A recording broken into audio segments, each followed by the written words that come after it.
I was here in terms of ability, Right. but in terms of giving absolutely everything every day You were there. for the football club, I'm above them. Yeah. I'm not even on their level, I'm above them. Right. That my champion is the manager, and I back the but manager, not- and you lot do as you're fucking told. And not if you bring in Benitez though. He phoned me, he FaceTimed me the other night, Mourinho, and I'm there and I'm puffing the pillows, and my wife said to me, "What are you doing?" I said, "The gaffer's called the guy."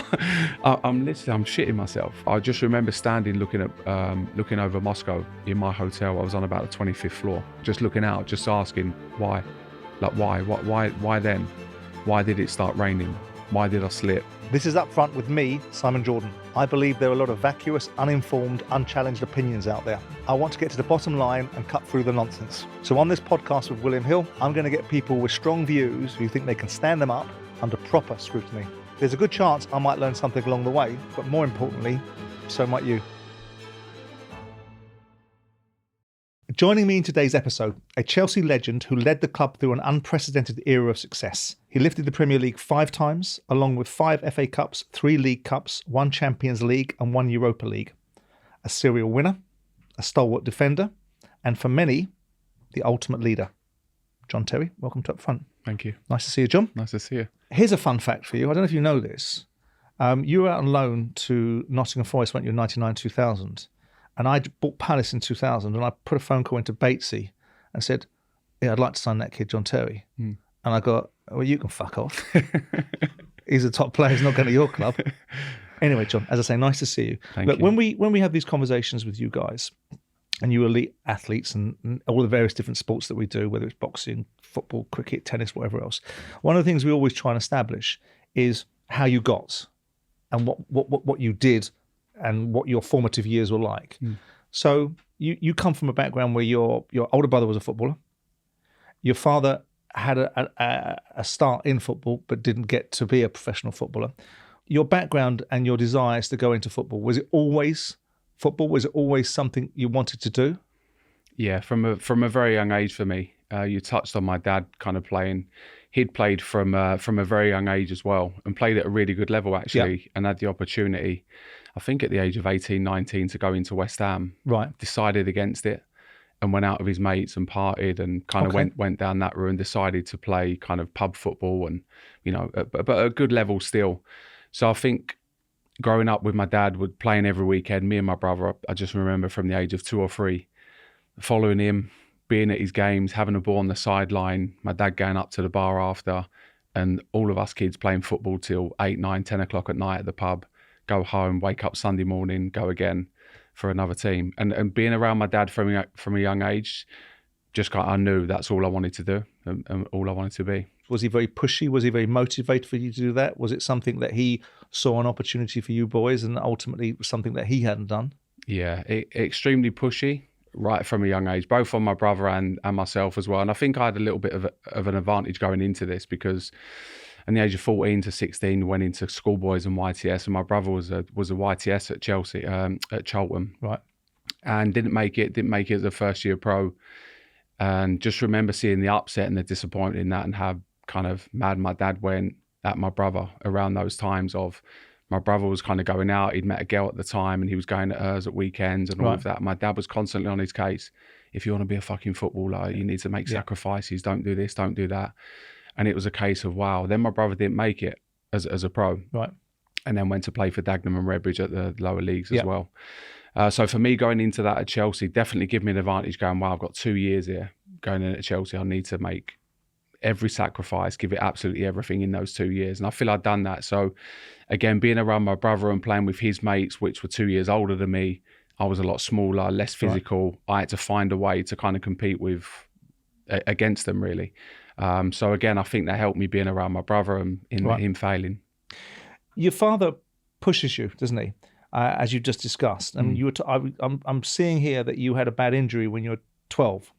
And his attitude towards you and what you had to do, tying a bag of sugar to your leg and getting you to do it and to do 100 leg raises and then pushing the bar. Was that part of what shaped the psyche that you developed that became the leader that we knew you to be or know you to be? Yeah, 100%. I feel I had it in me as a young player anyway, and we'll get onto a couple of bits as we move on, but always trying to prove to my dad that I was good enough for him. And after after winning 8-0, I remember us winning 8-0, I scored 8 goals as a young kid, got in the car, was absolutely buzzing, got in the car. And honestly, I cried the whole way home. My dad just grilling me the whole way home. Should have had a, triple hat trick and should have done this, should have done that. And it was just a big, every weekend for me, no matter how well I played, it was never good enough. And just pushing me to that level week after week after week. I don't really remember my dad ever telling me that I played well from a young age. So I was always kind of searching for that, if that makes sense. But on the flip side of that, my dad was the one kind of going to work at 6 a.m. till 6 p.m, coming in, providing football kits, new boots. I had the best boots, the best football kits. Mum and dad screaming and shouting and arguing every weekend. There's no money. And all of a sudden, 2 football kits turn up. But as long as you applied yourself, your father was there to give you the best. 100%. I recognise that. And you kind of go back to that injury I had. It was my dad that pushed me. Wake up in the morning before he went to work at like 5:30. I'm on the kitchen side lifting weights before school. He'd come in from work and he'd get me exercising, making sure that my mum had done it with me whilst he was at work and all of that. So constantly pushing. But again, he was the one that got me back fit and actually probably in a stronger place than I was before my injury as well. So definitely benefited from it. Would you be like that with your kids, knowing the effect it had on you in terms of it drove you on? Other kids, it might have dragged them down. Yeah. Would you be like that with your kids? Well, I was to an extent, to be honest. And then probably was kind of pushing my boy to play football and pushing. He wasn't a keen footballer. Right. And kind of shied against it. My daughter loved football and spent a couple of years in the academy at Chelsea, whereas my boy, I think from the pressure of it, of being my son and playing, found it tough. And I pushed him probably till the age of 8 or 9. And then he then pulled away completely. So we'd go and watch my daughter play. He'd be on the sideline just wanting to watch, didn't want to partake in the football. And actually I had a conversation with him the other day and he was like, Dad, I wish you would have pushed me. I wish you would have pushed me. I'd love to be a footballer now. And it's too late, but yeah, maybe I should have kind of been more like my dad. But again, my boy's not me. Yeah. And my daughter's not me. And I think a big learning curve for that was when I went into Villa. Yeah. I kind of went into Villa as a coach thinking everyone has to have the same mindset as me, have to turn up early, be the last one to leave, do extras before and after training.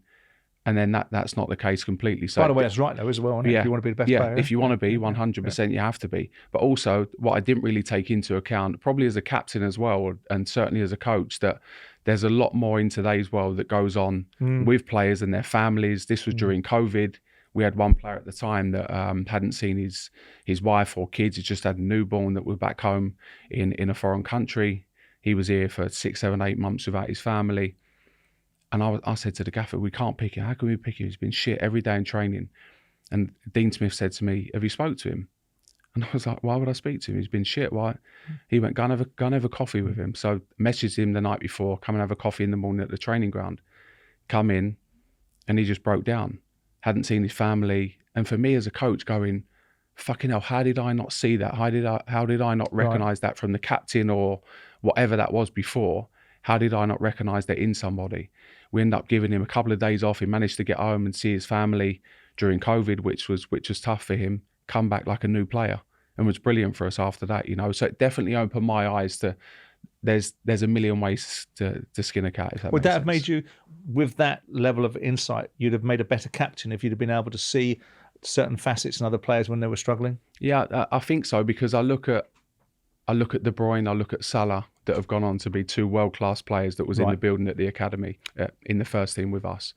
Our training sessions at Chelsea under Mourinho in that first year were more intense, a higher level than a game on a weekend in the Premier League, because you're playing against Drogba week in, week out, day in, day out.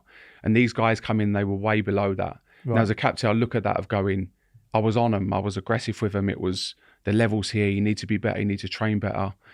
And I kind of regret it in some parts, but don't in another, because I had a short career and I wanted to get the most out of it and get the most out of the players around me.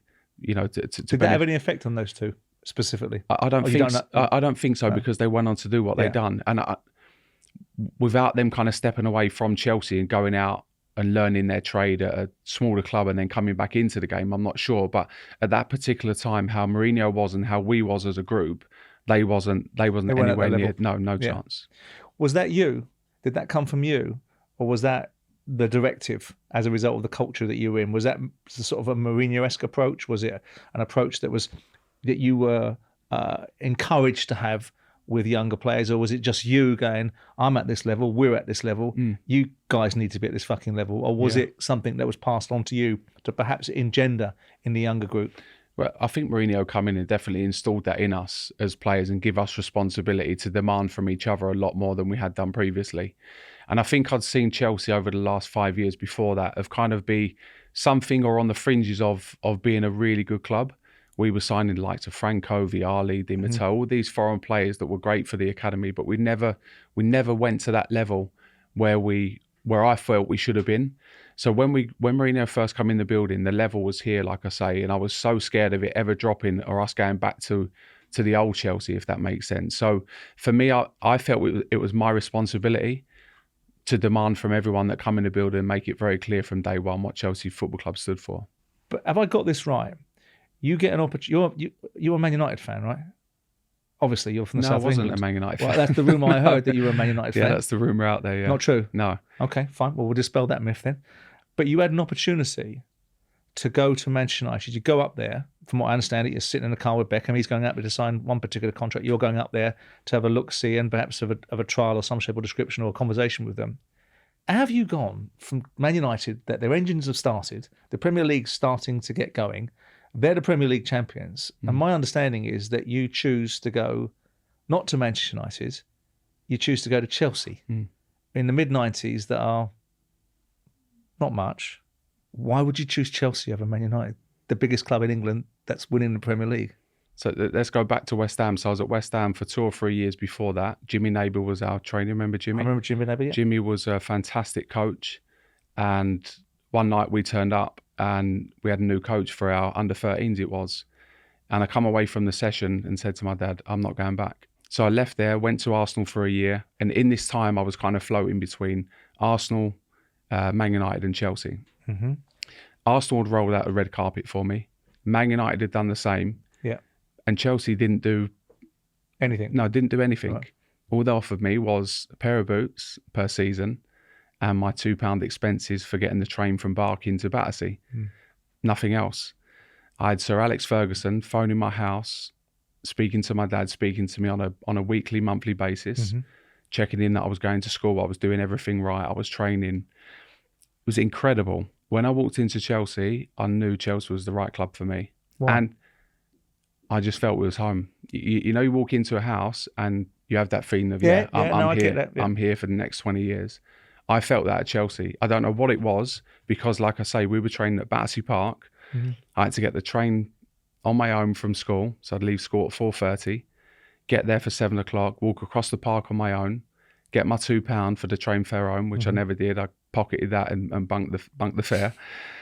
And then go home. But I'm walking across Battersea Park now at 10 o'clock at night on my own. I get in at like 11:30 from the age of 14, 15. Done that for a couple of years. And then had a decision to make who I was signing for. But I just absolutely loved it. Ted Dow was the manager of Chelsea at the time. Bob Osborne, Gwyn Williams. I just fell in love with Chelsea. Nothing to do with any fear of going into Man United and not being up to it, given the fact that their engines were going. They were the biggest club in English football. They were winning the Premier League. And maybe Chelsea might have been a softer landing for you. Nothing to do with that. Definitely not. Listen, that's not my character at all. Well, that's why I'm asking it. Yeah. So I went on trial for 2 years, played a lot of games. Same with Arsenal as well. Spent a lot of time in their academy, which was also very good. Probably as well, when I signed schoolboy forms on the pitch at Chelsea, you would know this as well. They put on a meal for you and the family. So it's myself, my dad, my mum and my brother. So Gwyn Williams picks us up in a nice car and we go to Stamford Bridge. Chelsea are playing Liverpool, so I'm signing at half-time. And before the game, my dad kicks off. You should fucking sign for Man United. I was going to ask you that. What's your dad's view on it? Yeah, well, he's not happy at all. He's a Man United fan, my dad, and he wants me to sign for Man United. Right. And again, this probably answers your question. And because my dad was probably pushing me there, this was probably my way of going, no, I'm doing what I want to do. And I remember crying my eyes out before half-time. So we're due to go down. So 15 minutes before half-time, we go down. We're in the tunnel now. And my dad's going, I'm not signing the fucking forms. So Gwyn's going, well, we need someone to sign it. Well, my mum says, I'll sign the forms. No, you fucking won't, is my dad's response to that. So now I'm crying my eyes out. Glenn Hoddle and the team come past. I want to fucking see you. So whilst my dad is now debating with Glenn Hoddle, who then pulls him into a side office at halftime. So he's due to go in and take his halftime team talk. Me and my mum quickly go out on the pitch with Graham Ricks and sign a schoolboy form. Right. So my mum done that for me, which shows big character from her. It didn't go down well, but that was it. And from there, I just knew I wanted to be at Chelsea. You go into the senior dressing room at 17. You make your debut around about that age, and it's also at a time where it's beginning to become now a major influx of overseas players. You've got Gianluca Vialli as the manager. You've got Gianfranco Zola. You've got Leboeuf. You've got Di Matteo. Do you see that as a great sea change in the development of English football? Because I personally think that a lot of the reasons why coaching and players in this country are better is because we've had this influx of overseas players, overseas coaches, and overseas thinking. What do you think to that? I completely agree. And I think having those players around, so when I signed as a 16-year-old, those guys was around, and watching the likes of Franco turn up to Harleton, Vialli, we had no chef in the building. Right. These guys turned up and wanted a big gym built so they could go in and stretch before the sessions. We employed an Italian chef, and the food went from very average to very, very good overnight. Right. And it just brought a real professionalism into the training ground of how we as young players, and I definitely was one of those who benefited from that for sure, having those guys around and seeing how they worked. But tactically, watching Luca, how he worked as a coach and a manager, Rudy as well, and all of these guys was different. I'd never seen it was normally kind of get out there, small-sided game, in you go, a bit of shooting. These guys were doing tactical work on opposition and how they press. Do we trigger? Do we go early? And all of that. So it was a real eye-opener. A little bit boring, probably initially, and different for us guys of viewing it that way. But just a great learning experience, I see it as. What was Vialli like? I mean, I spoke to Gianfranco Zola about him, who had a lot of affection for him. What was he like as a coach? What was he like as a bloke? Brilliant, really. Honestly, just first and foremost, a lovely man. Second of all, an unbelievable player who had time for absolutely everyone in the building. As an older pro, he would kind of shout down the corridor, JT, make me a coffee. So you'd have to go and make him a coffee, 1 sugar. JT, run me a bath. And, little bits like they're priceless. So I'd be in the bath, and I remember running baths and my dad kind of swirling it, hot water, so it's not hot one end and the other end, getting it absolutely perfect for him. And I'd have 5 minutes while he's in the bath and he's got his boots on ready for the game tomorrow. So, Luca, when you make that run, and no, you don't want to be too tight to the defender, JT. You got to be arm's distance and all of that. And I'm there as a young kid going, oh my God, this is unbelievable. Right. So anytime he shouts down the corridor, I'm there, like, lads, let me do it. I want to run him a bath. I want to make him a coffee, because he'd have so much time for you as a young player. But just an incredible man, extremely funny, and just brilliant with the young lads. You go out on loan to Forest. You come back in 2000. Ranieri's in there now. He gives you the first opportunity to be captain of the side, doesn't he, in 2001? You're 21 years of age. How easy was that to embrace? How natural? Because everyone thinks, when people think of John Terry, a variety of things, but one of the things they'll think, right, is natural leader. Yeah. Right? How natural was it for you at that age to be in a side and lead and be the captain? Very easy for me. I felt comfortable, and training with the likes of Frank. I used to kick absolute lumps out of Luca when he was manager. And after training, he'd pull me and go, don't ever change, JT, don't ever change. So I promise, when I come off that pitch, I had so much respect for these older players. But on the pitch, it was like we were all on the same level for me. It didn't matter if it was Vialli, if it was a younger player, or wherever it may be. And again, I think I was really lucky at that time, because Wisey was there. Graham Lasso was in the last years of their contract. And when Ranieri first come in, Wisey was still captain. And they went to Claudio, and Franco was part of this as well, and said, listen, we're not going to be here forever. I think you should make JT captain. So again, they see something in me that Ranieri did as well, and said, let's make him captain while we're still in the building, and we can help nurture and support him along the way. Natural succession. Yeah, I didn't know this till a later date. Right. But I do reflect back and remember them kind of speaking to me individually and collectively about certain things on the training pitch and off the pitch, just little nuggets that I kind of took with me. But I was so young, I didn't really realize the bigger picture. No, I didn't at all. No, I was just there playing football. Right. When Abramovich walks in the door, what's that like? You've got this Russian oligarch that's come in with huge amounts of wealth, the wealth that people haven't really associated with the Premier League at that point. You're in the building. What's your first experience of Roman Abramovich? He come in and addressed us as a group of players, and obviously through translation, which... He speaks English, though. He does speak English, but he's not very confident. He's a very shy man. Right. So even with me, back end of my career, would be minimal words spoken in the dressing room, and if he wanted to go into full detail, it would be through Eugene or one of his kind of translators or one of the guys there. Yeah. But he addressed the group through a translator and said things are going to change, and it was very, very Russian, very firm. This is how it's going to be. You either kind of come along with the ride or you get left behind. We'll soon be out of this shithole, basically. Right. This isn't good enough. Previously, I don't know what's gone on. Don't really care what's gone on. Yeah. But we're moving in a different direction. And the standards will be brought up. You leave that to me. Players, training ground, food, everything like that, stadium is my responsibility. The football is your responsibility. And it was very black and white. It was like that, do your jobs. And if not, you'll be replaced. And that got addressed to us a couple of times after sacking managers as well. Right. Later on down the line when he addressed the players. To what end? To the end of, if not, I can't keep replacing managers. Eventually, I'm going to have to get rid of 3 or 4 of you, of the big characters from this dressing room, because that might be the issue, and move you on and get people in. That's interesting. When AVB come in, there was a perception from the outside that he was asked to break up the dressing room and that the owner wanted to change a few things and that the dressing room was getting a bit too big for itself. Maybe you were included in that conversation, I don't know.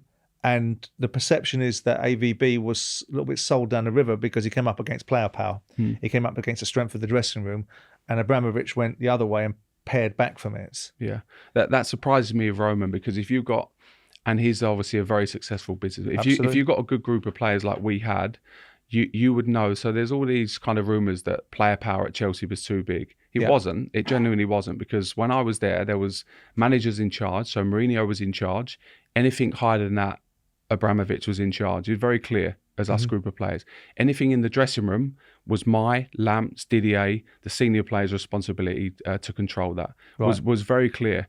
So when AVB come in, I'll give you a little story. We went to Hong Kong, I think, when he was first manager. We get on the plane, we get on, and I'm sitting in economy on a 13-hour flight. And we've got Josh McEachran, Nathaniel Chalobah, couple of other young players, all in first class. And this was part of ABB's going, no player's bigger than me. Right. Everyone's the same. So I get on the plane. So it turns out that Lamps is flying out first class and I'm flying back in first class, and Lamps goes, so if you fly out on first, you come back business or economy, premium economy, whatever it was. But basically it wasn't good enough. So I'm going on the plane going, no, we're not going anywhere until these young players go back in economy, and the first team players that have built this club to where we are today go back in first. And we're on the plane, people's up and down. AVB comes up. What's the problem? I'm going, well, we're not going anywhere until the young players move. And to be fair to the young players, they're going, this JT, it's really uncomfortable, we'll go back. And I'm going, no, it's not your decision. Has to come from, he has to own it as AVB. So this is one of his first things in front of everyone.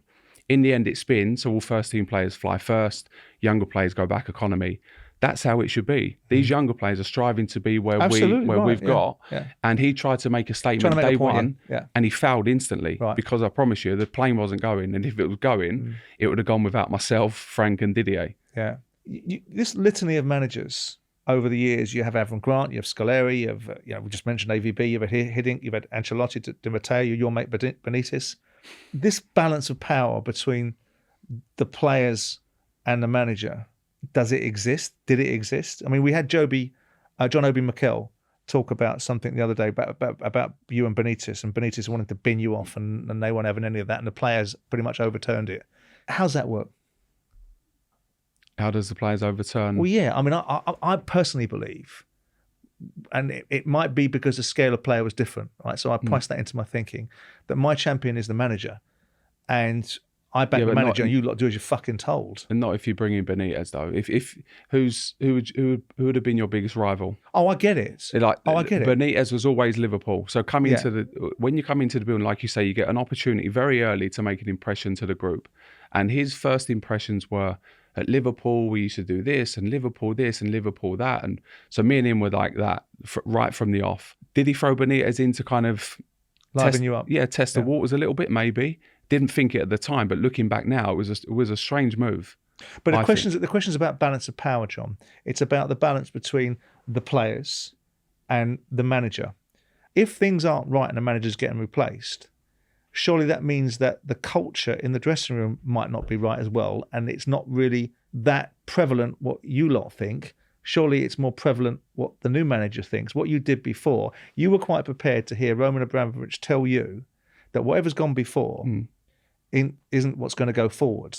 But you guys have got your own view now what should happen in the dressing room, and a new manager coming in kind of defers to that. But it feels like that's again down to the new manager. So if a new manager comes in and doesn't address that, so if after the first 2 training sessions, 2 people turn up late and it doesn't get addressed by the manager, at some point, as captain or vice captain, that needs to be addressed, because that's a cancer in the dressing room. Right. If you have that for the whole season, that goes from that to team meetings to everything else. So that needs to be addressed. You also know the manager's not got hold of things straight away, haven't you? Yeah, straight away. Yeah. So again, the balance of us as a senior group in that dressing room, knowing when Mourinho's there's one man in charge. That was very, very clear. Yeah. Do not overstep your mark. Do not think you're the biggest player in world football, because he'll bring you down very quickly.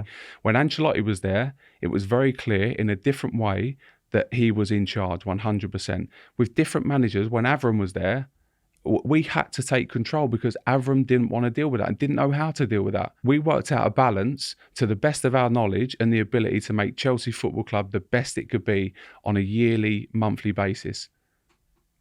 It's an interesting dynamic, because it requires the players to be operating at a very high level. Well, we were. And that's why we achieved what we achieved in the timescale. Year after year, we had a couple of off seasons where we were really off it. Other than that, we were competing for titles year after year. We were doing the right thing on a daily basis. So I look at the group of players that we had. I certainly wasn't there. You look at the likes of Lamps and Didier and Hazard, and these guys were here. I was here in terms of ability, right. But in terms of giving absolutely everything every day for the football club, I'm above them. Yeah. I'm not even on their level, I'm above them. Right. And everyone needs to be there. And if not, then I'll bring them into line with that. Right. And I think of that balance of the quality we had and the players that were on my thinking of my mentality the same way, we had such a good combination. When Mourinho comes in 2004, he gives you the captaincy full time. What was the conversation? How did that conversation manifest itself? It wasn't no conversation. It was pretty much that. It was pretty much that. So we had a few days back in England before we went to LA, the first pre-season with Mourinho. Training sessions, real chance to obviously impress, which we were all kind of petrified after the press conference. Petrified? Yeah, petrified, yeah. Why? We're just seeing, we were shitting ourselves. We were in kind of phoning each other. Like, we didn't know what to expect. We've been with Claudio before that, was very kind of calm and everything like that. We just didn't know what to expect. It was quite intimidating listening to him, how confident he was and all of that. Yeah. But that's you, though. You're confident, aren't you? You're not getting phased as a 21-year-old big given a captaincy. Why would someone that's going to be a clear leader make you unnerved by that? I'll give you a little. He FaceTimed me the other night, Mourinho, and the phone starts ringing, and I'm there and I'm puffing the pillows, and my wife said to me, "What are you doing?" I said, "The gaffer's called a guy." I'm shitting myself. And I still, to this day, he makes me so nervous. I would have done absolutely everything for this man, everything. I just have so much respect for what he done for me individually and for us as a team. Like, I absolutely adore him. When you're listening to that first press conference, besides the idea that you're going, "I've got a fucking live one here," what kind of impact did it have? Did it inspire you? Did it go, right, here we go? Different level now, different level of person.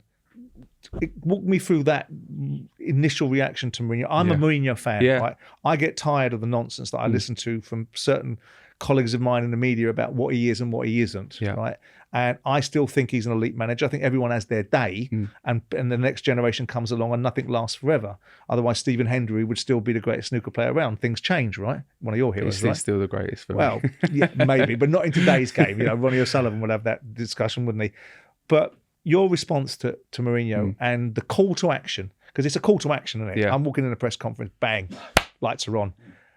On to you boys now. Yeah, he was very much that. So again, love the fact that he kind of created a siege mentality. It was like the press and the whole world and the whole Premier League against Chelsea Football Club. That's how it felt in that. And I think when you see him work, so I remember the first day, I arrived at training. I would always drop my kids early and be the first in. And I remember getting there really early. Well, I used to think it was early. And I got there and I'm in the canteen and he's out on the training pitch, putting the cones out, walking through the session with his notepad and his clipboard with his coaches, and he's pointing and he's this and he's that for about an hour. And then obviously a couple of hours later, we go out and do our first session. But in that first meeting that he took with a group of players, the first image he put up on the board was a picture of the Premier League. Right. And it sounds small, but it was like, we're going to win this year. It was very simple through hard work and the players we have in this dressing room, and then go on to tell the press and the world that Didier was the best striker in the world. Frank was the best midfielder. Right. Peter Cech was the best goalkeeper. JT was the best defender. We'd never been told that before. It was, is he, isn't he? Not sure, not sure. He was very clear of going, no, my boys are the best players in the world. And he made you feel so special. What was that like? How big a difference was there between what you'd been told? Because Ranieri wasn't a slouch. You were doing okay under Ranieri. Yeah. But what was the difference between him and Ranieri? Difference was a lot of things. Now, I'm obviously very grateful to Claudio for giving me my opportunity and as captain and all of that. But Mourinho, from a tactical point of view, how we approached games and how we dissected the opposition was to a level I still don't see today. From the sessions he put on and how we addressed us as a group of players and pushed us on a daily basis was something like I've honestly never seen. Even with the group Saturday the team plays, Sunday you're in training, and the ones who play kind of recover. He was out there pushing that next 11, asking them question, why you're not in my starting 11? Right. Why are you not in my starting 11? And anyone who underperformed that day, he'd be absolutely grilling them. He was constantly at people, poking them on a daily basis. He'd walk past you'd lose a game in training. He'd walk past you'd lose a small-sided game 2-1. And he'd be like, you accepting that? Like just a little word in your ear. And I'd be like, accepting what? He'd be like, you only lost because of fucking him not running. And I'd be like, yeah, you're right. And now I'm at Obi or someone like that, and now me or Obi are like this together. Now the next game, we end up winning 3-1. And the level's gone from here to here. He was constantly poking every single player and getting the maximum out of them. And I'd never seen it. I'd never seen them. Normally I see it where people go, oh, fucking hell, yeah, he'll be gone, or that kind of mentality. It was everyone wanted to please the manager. What was his what do you think his greatest attribute was? I spoke to Michael Ballack, and he told me his greatest attribute was man management. Is that right? Is that his greatest attribute, or did you encounter different attributes that you thought were equally as compelling? It's difficult to highlight one. That would be one. He gets a lot of stick for that as well. What way? For his man management. Right. Like even the second time round at Chelsea, was he too hard? Did he change and all of that, which is absolute nonsense. So I would agree with Bally for sure, but from a tactical point of view, in those big games we had under him, especially against Barcelona, Man United, Liverpool, when it was a big game, you felt it was a big game. When we were playing the likes of Blackburn, West Ham, say, it was, no, we're not even thinking about them. We're actually going to win the game. It's all about us. On Thursday and Friday, you start doing work on Messi and getting in them little pockets, and Obi, you need to fill this space, and JT, you need protection there, and this, that, and the other. You're like, oh, these must be good. They must be good because we're doing 2 days work on it. Specific on it. Yeah. But he would go to levels. I mean, we played Bolton one year on a Saturday. Friday, we go into the meeting. He's got the session from the day before at Bolton. So you got Big Sam on the mic. How he's got it, I don't know. What we're going to do is we're going to hit Ashley Cole, and we're going to do this, and we're going to do that. And this is Big Sam and their tactics before they play Chelsea. He's got it.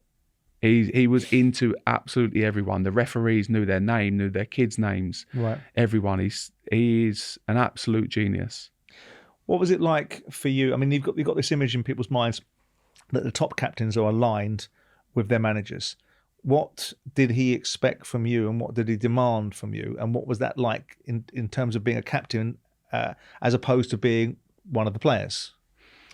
One of the other players, sorry. He expected a few things. He expected me to be really robust, and to play through injuries. When Did you challenge him?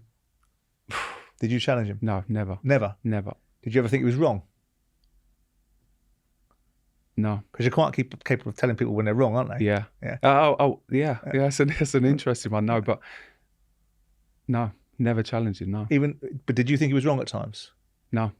You thought he was right all the time? Yeah, I did. Yeah. Yeah. Yeah. Genuinely, I did. Yeah. Mm. That's a real interesting question. I've never thought of it like that. So you are a total Mourinho disciple. Yeah. You're in his sect. Yeah. Yeah. So what's it like when he goes then? Was it a massive shock for you guys? I mean, what did you do? You got booed out of the cup against Mulder, didn't you, or someone? Yeah, someone. We drew in the Champions League, and then he kind of went after that. But again, I've never seen a dressing room of grown men crying when he went round the dressing room, and it just shows the affection and the thoughts we had for him.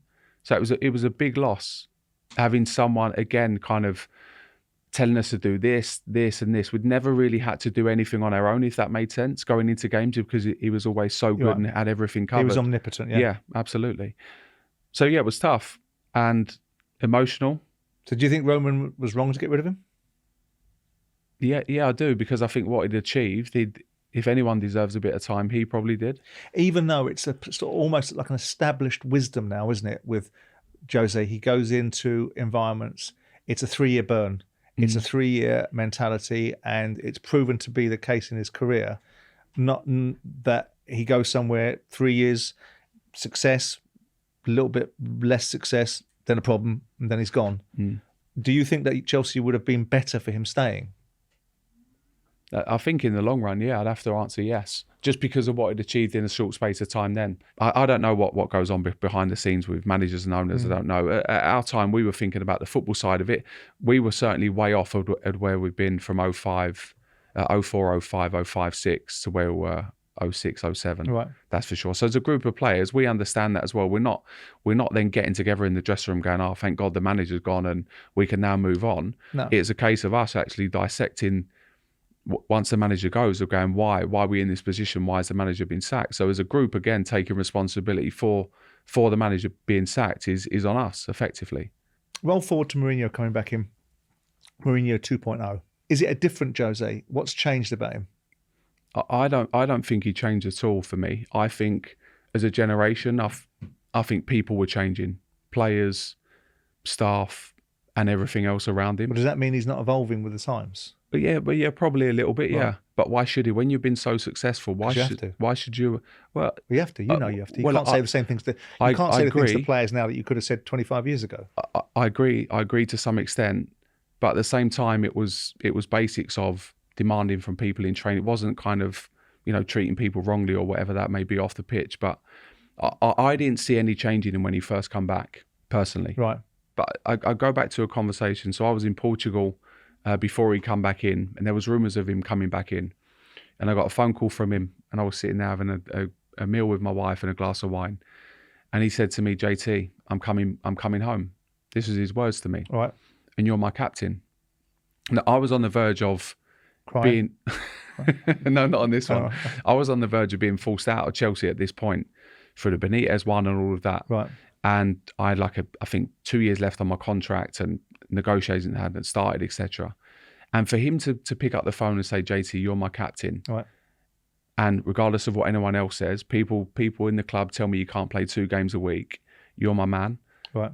I've never trained so hard in all my life to go back pre-season as fit as I was for him that year. When I talk about managers, I look at the best managers in the Premier League. Sir Alex Ferguson, how he dominated for years. Yep. There was one manager who ran the football club. It was him, very clear. Yep. Mourinho, when he first came in at Chelsea, He was the man in charge, nobody else. Yeah. No Abramovich, no direct contact with Abramovich. He ran the football operation. Yeah. You look at Arsene Wenger. Yeah. No one was speaking to David Dean, or Arsene Wenger was in charge. Pep Guardiola in charge of the football club. Be. Yeah. And now, this is where I'm saying the shift in it. When he come back, it wasn't Mourinho in charge. That the power wasn't all with him, because there was a contact that the players had with ownership, whether that be Mourinho, Roman, or whoever that may be, which diminishes Mourinho as being the man in charge. It goes against it. So he can demand as much as he wants from these players. If he'd have had the full back, you just go round the back, and it didn't work. And that's for me when I'm saying that was his downfall. What do you think of Mourinho in recent times? What do you think of the legacy that he leaves of his time at Manchester United and his time at Tottenham? I would look at his time at Man United being a successful one. Yeah. Compared to where they've been, and they've been off it. Before he went in, by the standards of now, and since then, of course. Right. So when you see the press conferences of him, of one manager's won 3, and there's the rest of the managers in the Premier League that have only won 2, and I'm the one that's won 3. Respect me, and all of that. I think he's spot on what he says. Was he harsh on some of the players at Man United at the time? Did they deserve it?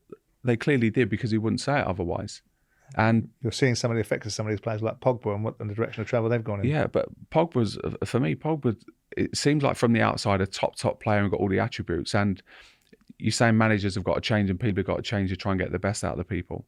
So clearly with Pogba, you deal with him a different way. Yeah. But that's very hard as well, I think, when you've been so successful down one way, to then go in and change for just one person. Because if you change for one person, who else are you letting fall into that bracket? If you've got a Hazard in the group, and this is where he was excellent, and talk about man management. So Hazard was probably the worst trainer in the group, turned up with his laces undone and all of that. But of a weekend, give you 11 out of 10 every week, could win the game. Mourinho accepted that. Mourinho accepted that he wouldn't run back and help and support the team as much as everyone else.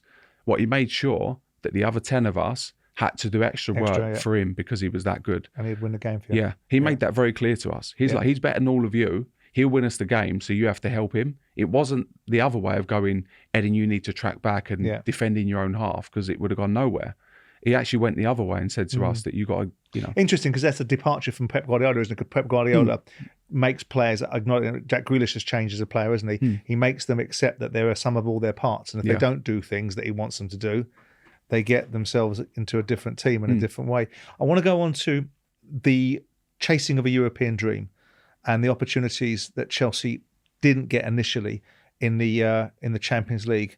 And obviously one will be there'll be 2 that will be very prevalent for you. One is the situation that probably fueled your dislike of Rafa Benitez, which is the Liverpool game. And the other one is the 2008 Champions League final against Manchester United.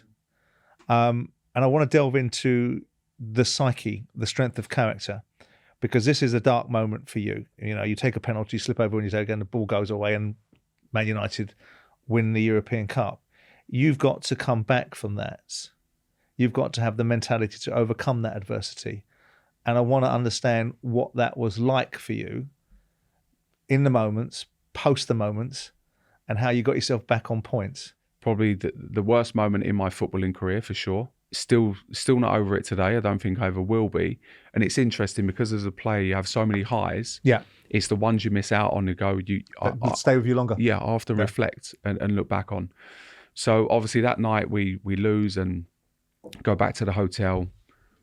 The manager demands everyone downstairs for a drink. I can't go down and face the lads. I'm in my room upstairs. Eventually I'll go down and, have a beer with a group, and everyone's obviously confronting me, but very difficult. I just remember standing looking over Moscow in my hotel. I was on about the 25th floor, just looking out, just asking why, why then?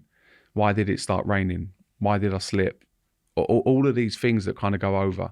And probably the hardest thing was that 3 days later, after that, we met up with England. We had a friendly at Wembley against USA, and we drew the game 1-1. And ended up scoring a header from outside the box. And that was probably the hardest moment, because if I could swap any goal in my career, it would be that. For that. And I scored a header from 18 yards. And after the game, it fucking broke me. I was bad. But at the time, like people are more open with this stuff now, aren't they? I was going through emotions that probably a lot of people speak about today, but you just go, you have to bottle it and you kind of get on with it and you move on. And I very quickly moved on because we was with England. I then went on holiday to Disneyland with my family, come back pre-season and you go again. But again, it's something I'll never get over and never forget. You get an opportunity, in 2012, with Di Matteo to win the Champions League. Did you get injured in the semi-final? Suspended in the semi-final. I've got to ask you. I'm not going to read what the producers put here, right? But I'm going to paraphrase it. What was he thinking? Right? Yeah. What are you thinking? Full kit, something or another. He said. What are you doing? Photobombing in a full kit. I've got to ask you. I mean, it's like absurd question, but John, come on now. I get asked your this a finest lot. moment, was it? Why not? Because you're not in a team. What are you doing? Why was I not in a team? I scored the goal in the quarter-final to get us through to the semis. Turning up in a full kit. What? What? I'm asking you. You know what I'm asking you because most people have taken the piss out of it. Well, they have, but also there was about another 7 or 8 players doing the same thing. But again, because it's me, people jump on the bandwagon and of all of that. Who else did it then? Ivanovic wasn't even in the squad. Was sitting on the crossbar. Right. Paulo Freire in his kit. Yeah, of course he was in his kit. Right. There was 3 or 4 of us, but again, because it's me, it's blown and it's JT. Oh, that's Listen, I'm proud of what I done. By the way, I'm not sitting here going, I wish I didn't sit in my full kit. And by the way, I had shin pads, I had the lot on. I properly went for it. It was like... Was it difficult for you, though, in all seriousness, to not be part of the side that actually won on the nights? Yeah, very difficult, of course. But at the same time, for me, and I say this and I 100% mean this, I'm proper Chelsea. Like, Chelsea's everything to me. So for me, if I would have finished my career and not had the success we had in the Champions League and won it, I'm not sure how I'd be, because I would feel the pressure of all of that and feel the responsibility of that. The fact that we'd done it as a group, with me, without me, honestly, I couldn't care less. I couldn't care less. If you ask me, would I have rather played? Of course I would have. Yeah. So I don't mean that, blasé, but at the same time, I'd seen Frank, Didier, Ash, Ryan that had been there for many years, Peter Cech, go through so many emotions of us probably should have won the Champions League previously on 2 or 3 occasions before, Moscow being one of them, 09-10 against Barcelona. It just wasn't to be, and I think it's the hardest trophy to win. So I sit here today very proud that I'm part of a group. Yeah. Honestly, I do. Do you consider yourself a European Cup winner? I'm not taking a piss. I'm just asking. Why wouldn't I? Played every. I'm not, and that's why I'm asking it, right? Because you play in the majority of the games when you get 5 Premier League titles. Every game, right? In terms of the Premier League, when you win the Premier League 5 times, you win the FA Cup 5 times, you win the League Cup 3 times, but you're there in all of those occasions, and in the European Cup or the Champions League, you're not playing in a final. And I'm asking you, because it's your opinion that is more prevalent, it lists you down as a European Cup winner. Do you think you're a European Cup winner or Champions League winner? Well, of course, but it lists me down as a 5-time FA Cup winner. I didn't play in the 2000 FA Cup, but I was part of the group. I was on the bench for the final. Okay. So I think we've all got a part to play. And again, I think as a football club, the group, the staff, who don't get mentioned on stuff like this and all of that, have a big part to play. So are they Champions League winners? Yes, they are, because they've got a big part. Yeah, it wasn't me judging, it was asking. Yeah. Because I wondered what you thought of it. Yeah. What's your thoughts on that? Do you think it's a no? No, I don't actually. I'm ambivalent about it. I think a team is the sum of all its parts, and the circumstances are that you probably were quite influential in the team getting to the final. If you hadn't been as influential in the team getting to the final, they wouldn't have had a final to win. So I don't have a view on it. I don't think you should be or you shouldn't be. I think it's down to the individual. And if you're happy with that and you believe that to be the case, I'm not judging it either which way. It's just a question that came into my mind to see if I could get a rise out of you, to be honest. By the way, this Champions League win, how much of it's down to Di Matteo and how much is down to this group of players that are so strong and so good? You know what? Robbie was brilliant. And I think when he come in, him and Steve Holland, by the way, were absolutely brilliant for the group. Did they try and overmanage us? No. Did they do what they knew the football club needed and warranted at that time? Yes, they did. And they got every ounce out of the players. So you go back to one of your earlier questions of going, was the group too powerful in your years? Well, you just said that 2012 could have been down to the players more than the manager. So actually, there is an importance in that as well. Yeah, I understand. But Robbie's team talk night before the game, Champions League final. So normally you sit there, 7:45, dinner's at 8 o'clock. You go in and it's 15, 20 minutes on Bayern Munich. So we're all getting there ready to go of this player, that player, this is how they're going to play, blah, blah, blah. Get in the room and Robbie plays a message. And now it's all the families. So my kids, my wife, Ramirez, his family, his nan and granddad from Brazil. Now everyone's streaming the tears. Everyone's gone. And Robbie... You lot cry a lot, don't you? Emotional. Yeah. Robbie... Yeah, we do actually, yeah. Robbie put this video together that was really powerful and actually took the pressure off us as a group. I felt that night before going, oh, this has got to be a big meeting. But also taught me something of going, it's not all about the football. Yeah. There's more to this. Yeah, it's not and again, because Robbie felt and was Chelsea Football Club, he knew that's what we needed that night. So not to talk about Bayern Munich and how good they were. We knew that. Yeah. It was about actually family members that Rami's grandparents that took him as a young 4 or 5-year-old boy to go and play football over the park and all of that. It was powerful and really emotional to see. I want to talk to you about England. You know, you guys are, and most of the players, but specifically you, are very successful at club level. But when you get into the national side, the team isn't hitting the heights or winning things. What do you think made England fall short during that period of time? I've heard a lot of ex-players kind of talk about the rivalry within the clubs. Like that, I didn't feel that. I didn't feel that when I was in there. I think it helped that Man United and Chelsea were dominating at that period of time, and Man United had 5-6 players in the group. Chelsea had 5 or 6 as well in at times, and I felt it was like a good rapport within the group. Did we underachieve? Yeah, of course we did. But what do you think the reasons were, John? I mean, is it coming up against better opposition? Is it a frailty of English mentality? I think it's on that top stage of, there was clearly some top managers in the world at the time. Did we have the best managers as England managers? No. Did we have really good managers, really good coaches? Yes, we did. Right. But we didn't have the best. But again, listen, we're getting away from that. It's us as players. We were miles off it. I look at 2004, big opportunity for us to do it, and Greece went on to win it. Yeah. 2006, we fell short again. Obviously, Wayne gets sent off. I do look at the sides around us, that they were very, very good sides. Yeah. I thought. But look at the players we had, though. Yeah, we look at the players we had. Look at the players we had. And Scolzi, we were dominating Gerrard, in the Champions Lampard. League around that time as well. So we were dominating the top competitions. It wasn't we were a different level of players, but they just seemed more together in the group. And I don't know why. It's a question I get asked an awful lot. I generally can't answer it because I don't know. What about this tactical argument about Gerrard and Lampard being able to play in the same midfield? What was your view on that? Because there's always been this debate about whether they could play in the same team, and when they did, it wasn't as effective as it could be. Well, again, I think we was putting kind of everyone in the team, or the best players in the team, and just kind of getting on with it, basically, and finding out a way to win the game.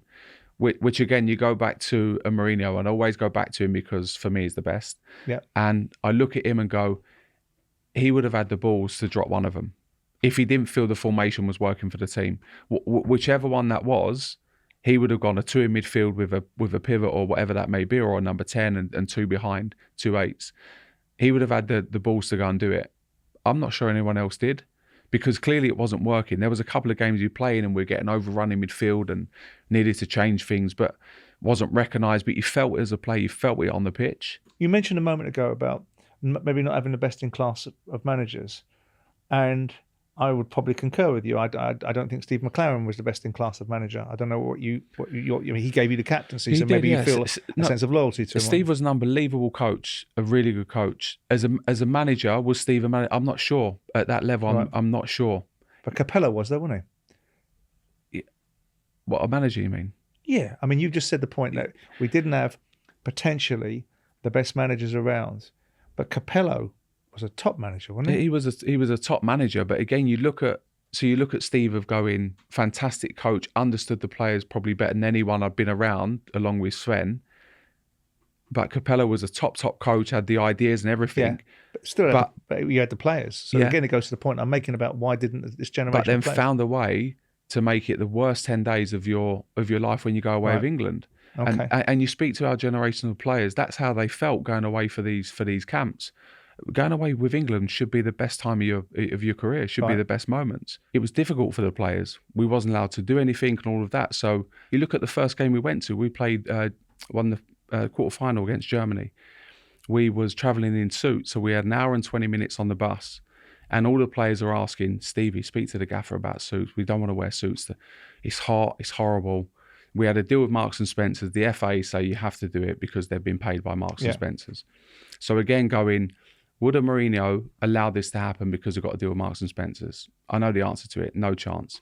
He wants the players comfortable and you go how you're comfortable to the game. We get off the team bus. Everyone's sweating. Aircon's not working.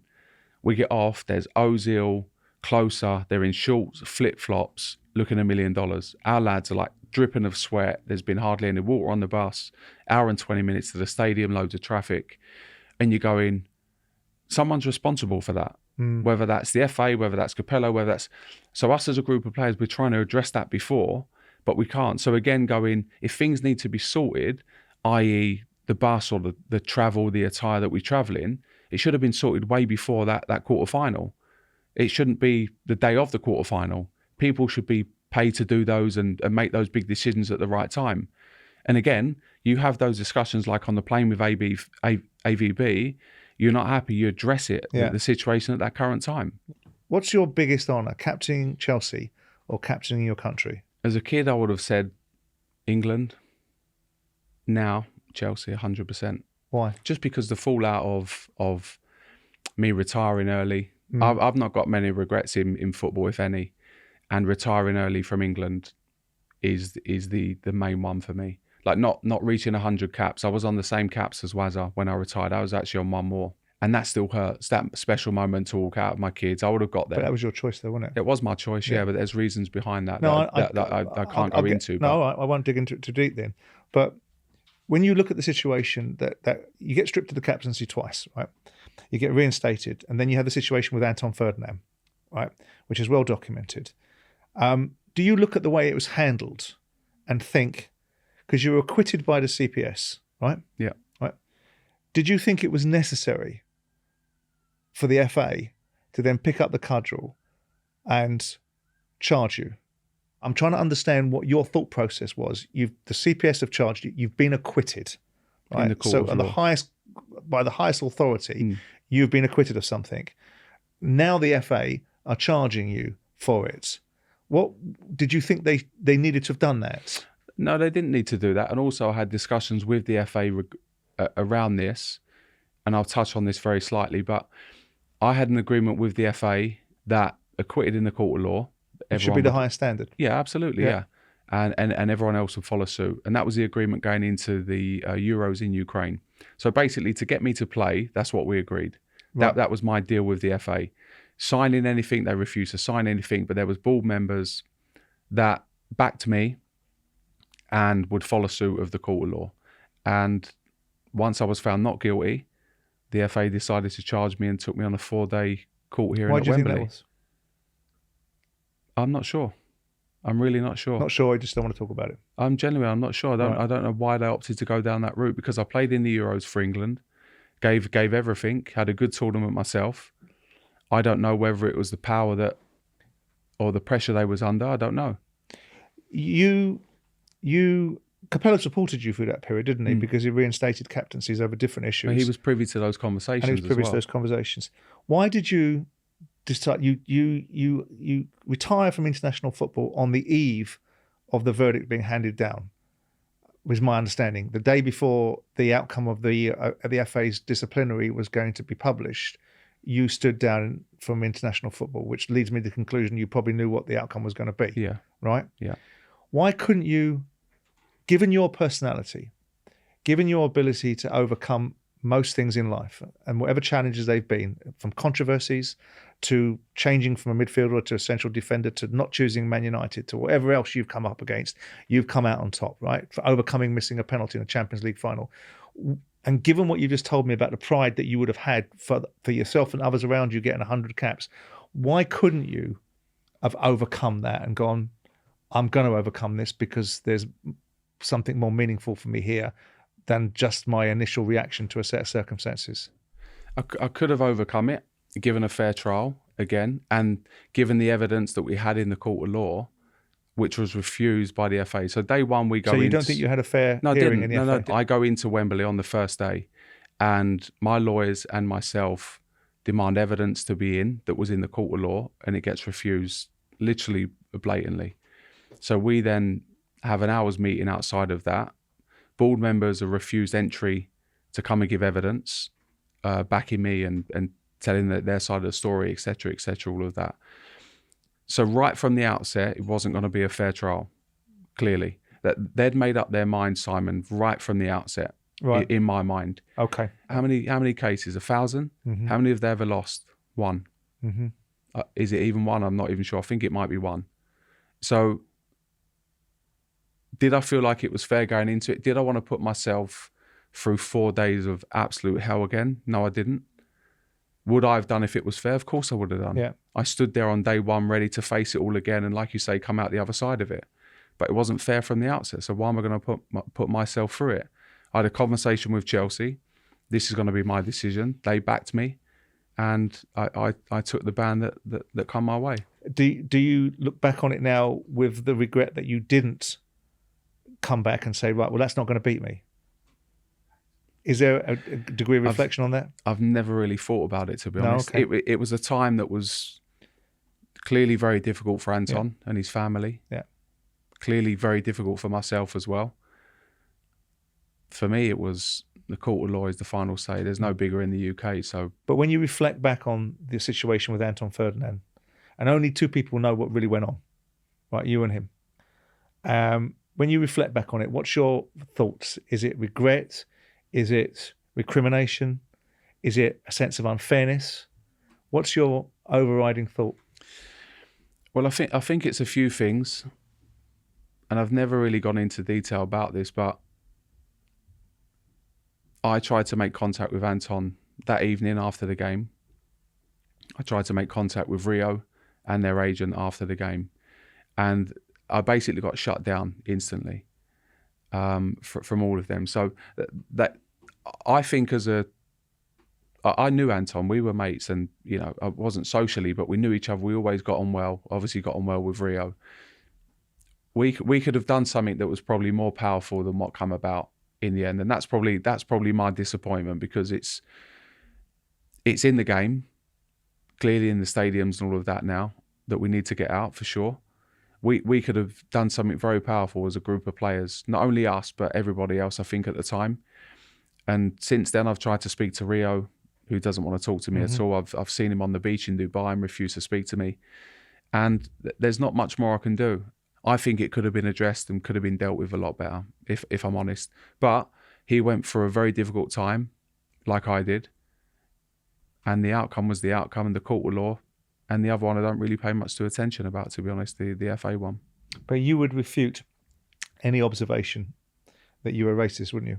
Simon, 100%. I can't believe you even asked the question, to be honest. No, because if I didn't ask the question, someone would say, why didn't you ask that question? I'm not suggesting that I have a view on it either which way, because I wasn't there. Only people that know what was in that conversation. I've heard versions of it. But you've been in football a long time. Yeah. You know me. You've spoken to people for sure. Absolutely. Before this. Yeah, I have my views on it, but my views are not as important as yours. So it's not a judgment on my part. None of this conversation is a judgment. It's a conversation between you and I, because I think it's interesting because of the position that you occupy. Going on to your aspirations and your journey post your career. Stevie Bruce says you were useless in the fucking playoff final, by the way. No, I was actually. Thought I'd drop that as a little boost for your ego. Just to bring me back down. But notwithstanding that, I think a few people said to Bruce he was useless at his time as Aston Villa. So there we are. Look, you've gone into coaching and into assistant manager's role, but how serious were you when you went into coaching? That because you seem to be moving around. I get different messages about what you're doing and what you might want to do and where you think you are. But how serious was your initial perception of wanting to go into coaching? Well, very serious, because I spent 3 years doing my coaching badges. Yeah. So going through all the process of pro license, all of that, which is a long a long time, actually, when you go through it. A lot of kind of travelling up to St George's Park and all of that. And I spent 4 years at Villa, 1 as playing, 3 as managing. Yeah. I effectively lived in the Belfry for 4 or 5 days a week to be at Aston Villa. Did I need to have done that? No, I didn't. I was quite happy after retirement to go up. I'm done. But I was so driven. I see myself as a manager. Could I go in straight away? You see yourself now as a manager? Yeah, 100%. Right, yeah, okay. 100%. And I think a lot of people see themselves as coaches, or they'll be good coaches. I'm not sitting here saying I'm the best coach. As a manager, I feel that's what I've done for the last 22 years, is manage people, manage the dressing room. And I think if ever, more than today, it's about managing people. And that's what I've done. And that's what I feel I was best at in my career. So I find that hard, actually, that people are even having that thought of going, I lived away from London for 4 years, effectively. Well, it's just the conflicting quotes from you.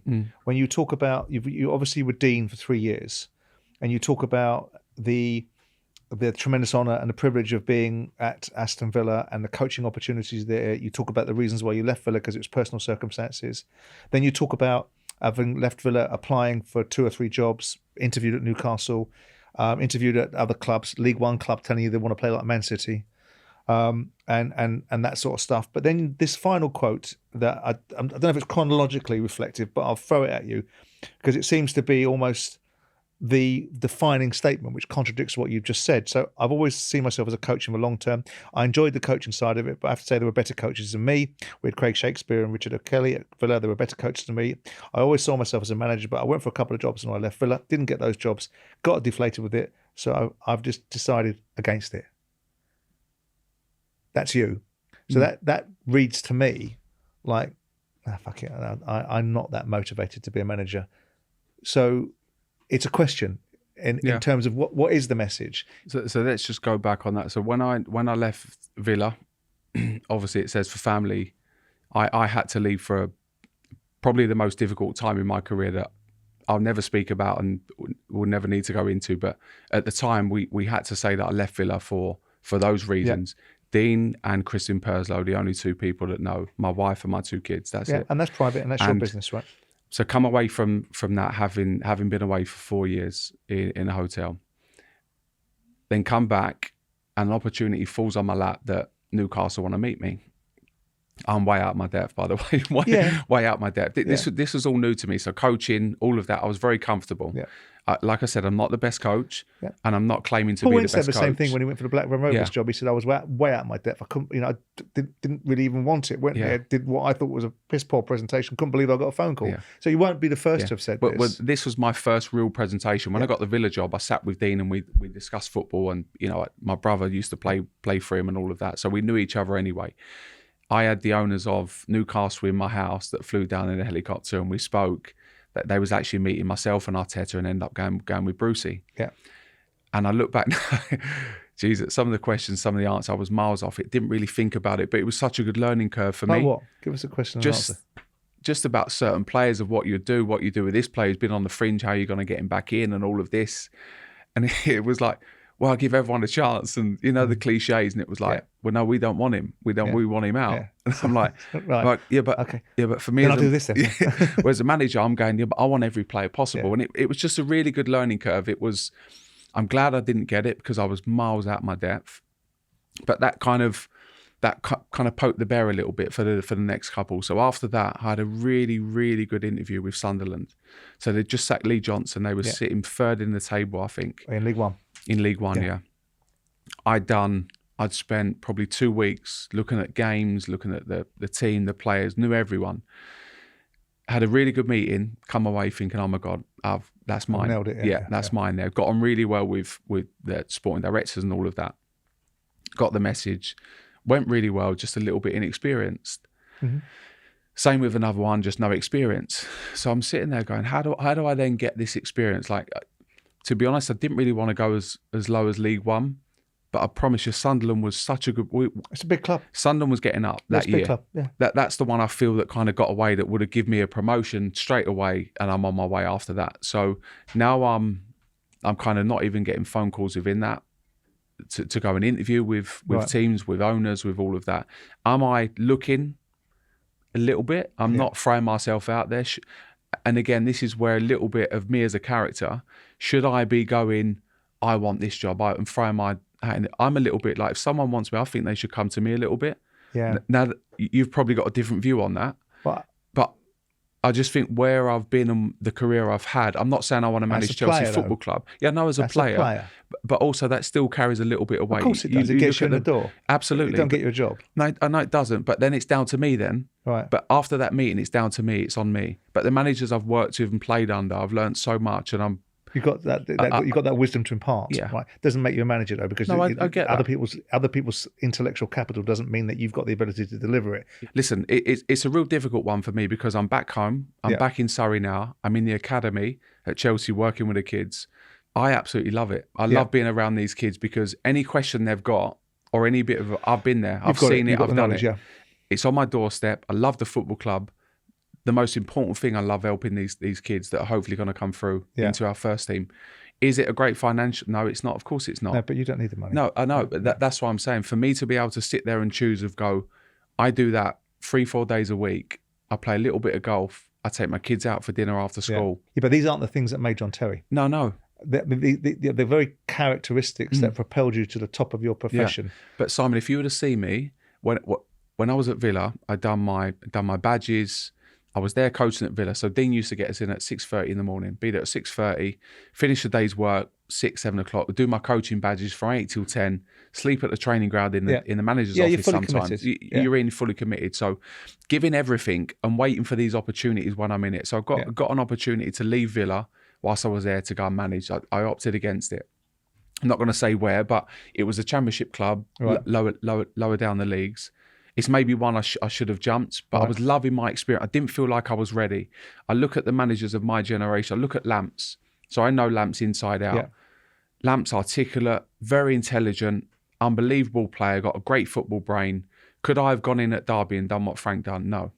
That's why I needed to go in with Dean Smith at Aston Villa and learn my trade. Yeah, which is because fair I enough. I needed to be educated from that side of it. And I'm so glad I did because I learned so much in that time. That accumulate that with me, John Terry, the player, the managers I've played under, that turned into something I think pretty special. What do you think of what, three of your contemporaries, Lampard, Gerrard and Rooney have done? Well, it's probably not gone as well as they would have liked for sure. Evidently. Yeah. Not talking cliches. Just trying to avoid the question. No, I know you are.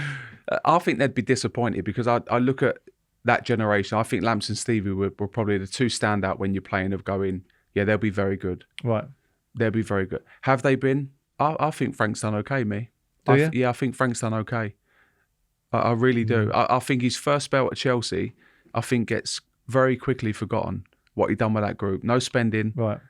A group of very young, you look at the Chelsea squad at the minute, a group of very, very young players. Lamps had Mason Mount, Ola Aina, Ruben Loftus-Cheek, all of that. And got them into Champions League football. And the year after, Chelsea go and win the Champions League because of that. I think that gets forgotten very quickly. It's very difficult to do at a top football club. Can I ask you a loaded question about you and management? Do you think, with reflection, that these have shaped an opinion of you in people's minds that might be prejudicial to wanting to engage with John Terry on a senior management level? Do you think that, or do you not? Yeah, I do actually. I probably agree with you on that. And even in one of my interviews, kind of afterwards, we're sitting there talking after the Zoom meeting's gone on, and I thought it'd be very much more confrontational. I thought it was a really strange thing to say. Right, because they've got a judgment of you. Yeah. But also they've got a judgment of me as John Terry the footballer. Yeah. John Terry the footballer turned up every single day and gave absolutely everything. Would kick my nan if I had to win a tackle. That kind of mentality. And now I'm sitting there going, I need the help of my CEO, my sporting director. Guys, I need you all. For us to build something at this football club, we all need to be on the same page. It's not like I'm in charge, an old school mentality. I don't think that's the way that works for me. Certainly I've seen that and felt that, and that's how I've been as a captain. I've identified in people, and I think that's the biggest thing, whether that's football, whether that's the world of investment or whatever that may be. Yeah. If you invest in people, you get so much back. Very true. Very true. And that's probably why doing a bit more media, John, might create a different perception of you. And I mean, scarcity is great. It's great having you here today. And I'm delighted to have you here. But I think that the perception of you might change the more you put yourself out and about. What do you make of Chelsea now? I mean, here's where you can be totally cliched and duck every single question probably. All right. But what do you make of this period of time at Chelsea? It's certainly different to what we're used to, that's for sure. I think everyone's got to be really patient on this. And I say that because I'm around it. I'm not part of the first team. I'm in the academy. No. Occasionally our boys go over and you get to see some of these boys. There's some quality players in that dressing room, but they're babies. Honestly, they're babies. They're kids. And they just need a little bit of time. You can see the performance the other night. Like, where does that come from against Everton? Everton were dreadful. They were. Yeah. But still, you still have to deliver that as well. You've got one of the youngest players. He's a player, Cole Palmer, by the way. Incredible player. Yeah. But one of the youngest players in the group showing big personality. Yeah. Is that because he's been at Man City and he's played under a top manager and he's showing that personality of what it takes? You were 21. Get captaincy. Very true. But we've got some good players in the group. Is there going to be change in the summer? Yeah, there's going to be an evolution of players, and players are going to come and go in the next couple of windows for sure. We need a bit of experience. In my opinion, we need a bit of experience in there. So we've got Thiago on the verge of leaving the football club. Thiago's been unbelievable. And I'm looking at Levi Colwell, so a very defensive kind of vision on this. I think he's going to be a very, very good player. Alongside Thiago Silva for another year makes him an even better player. Right. So you need players like this. The balance. Yeah, it's not all about. I think the mindset's been let's get young players in because the wages are low and it brings the wage budget down. Comparatively low. Yeah. You see what that does to performances. It gets very much like that, like we're seeing. And I think if that's the mindset of the ownership, then we've got to roll and ride with that.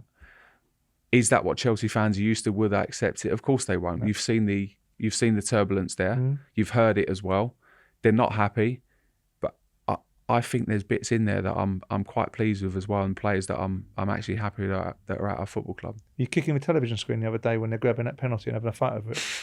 What would you have done? I thought Connor dealt with it. It's very difficult for me. I thought Cole dealt with it. Didn't you? Yeah. Oh, Connor Gallagher. I thought Connor dealt with it. I thought Cole dealt with it. He gave him a couple of shoves away. It was always difficult for me. I was always furthest back, so it took me long. I was never the quickest as well, so it took me a long time to get there. So it was always that we had one, Didier and Frank, last game of the season against Wigan. And Didier wanted to take it. He was going for the top goal scorer in the Premier League. Lamps took it. Them two had murders at half time. And it got sorted by half time. Didier scored in the second half anyway and won the top goal scorer. But it happens. On the pitch. My issue is that if it's 0-0 against Man City in the semi-final, who wants to take it? Yeah. Cole will. Yeah, absolutely. Think Conor Gallagher's a good captain? I like Conor. Yeah. Yeah. I know him as a young kid, and seeing him now, if I'm a Chelsea fan, I look at that and go, if there's one player I want to represent and wear the armband, it's him for me. You do? Yeah. Yeah, 100%. You do? Yeah, 100%. Because I made a sweeping statement the other day from what my opinion is worth. I looked at Chelsea and go, how's it reached the point where you've got captains in the past like John Terry that have taken them to levels, and now you've got captains like Conor Gallagher. But that might be just me being mean-spirited. You like it? I think that's harsh. You think he's good enough? I think that's harsh. You think it's harsh too? Yeah, I think he's a very good player. I think like all of them, are they Didier Drogba? Are they Frank Lampard? Are they Hazard? No, not at the minute. They're not. But they're still young and they're still nurturing. Is Conor learning? I look back at my first game as captain. We lost to Charlton at home. I'll never forget it. And it's like you look at it and cringe and go, oh my God. If I'm a fan at the minute and I'm watching this group of players, I want to play. And I was this player who gives absolutely everything. And I think Conor does that. And he's got the quality as well. But he's the one driving and pushing this team to the level in a different way that probably I would have as captain. I was a little bit more vocal and showed my actions as well. So there's different ways to lead for sure. But I think Connor's doing it away as a supporter. And he's growing into it as well. Yeah, 100%. And also coming to me for advice. He wants to know. He wants to develop. Oh, that's the bit you like. And he wants. Yeah, I do like it. Yeah. What are you hoping for England? I think we'll win the Euros this year. Yeah. I think we'll do it. You're not too hopeful? I don't know. I'm a believer of the players. I think we've got enough talent to murder the opposition. I have reservations about the manager, not because I have any particular agenda against Gareth, because I think he's done lots of things very well. We've had 3 major opportunities: the Croatian semi-final, when we didn't change. They were shit in the first half. We were good. They were going to get better, and they did get better, and we didn't do anything about it. We had the European Championships against the Italians when we go in front. And we can see what's happening in front of us. Mancini's working things out, changing the way the Italians are playing. They're getting on top, getting on top, getting on top, getting on top. And we change after they've got a goal. And I know a penalty shootout is a penalty shootout, but we had a chance in that game. And then we go to the French game and we stand back, watch the French apparently impress us for 20 minutes, realise actually, hang on a second, we can have a go at these. We take it to them, and when we get a real opportunity, we don't step on their throats. And I know Harry misses a penalty, but we did that penalty was to get us back in the game. Yeah. We should have been taking the game away from the French. And I think that's a managerial choice, a managerial style. And that's what worries me. But you think that I think what goes in their favour hugely is the opposition. I don't think the opposition countries are as good as they used to be. I agree. Who's the midfield three? So I would go Rice, Bellingham. Palmer's got to have a look in there somewhere. He's got to be involved in some capacity, I think. He's been that good. Whether that's a Foden in there, and I mean, we've got so many options, aren't we, going forward? He's some player, Bellingham, isn't he? And Incredible. some kid, though. I mean, I watched his interview the other day. The way he handles himself. Yeah, incredible young man, isn't he? Yeah, absolutely. Yeah, just reminds me of Zidane as well, the way he carries himself. And well, he's wearing the same shirt, isn't he? Yeah. John, really enjoyed the interview. Simon, thank you, Thanks mate. for being so upfront, Cheers. mate. Thank Well you. done. Cheers. So. Up Front with me, Simon Jordan, is brought to you by William Hill. For new weekly shows, subscribe to our YouTube channel. You can find audio episodes on Spotify, Apple, or wherever you get your podcasts. 18 plus, please gamble responsibly.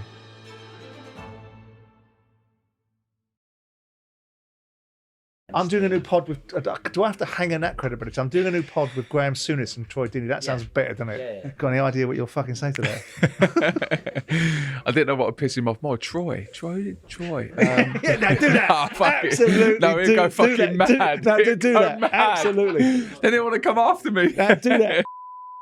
John, I'm doing a new podcast with Graham Souness, the president of his own fan club, and Troy Deeney. You played against Troy. Got any ideas how I can contend with him? Troy. You know, the fella that was in and out of Watford. That successful manager at Forest Green. I can't kill him. Troy. Sorry, mate. I can't. They've made me do it. So physically strong. Yeah, I just wish you good luck. Yeah. Fiery. Very fiery. Do you think he's mentally strong though? No, yeah, you've got him on that department. Yeah, absolutely. you've got him. There you go, Troy. Now you know.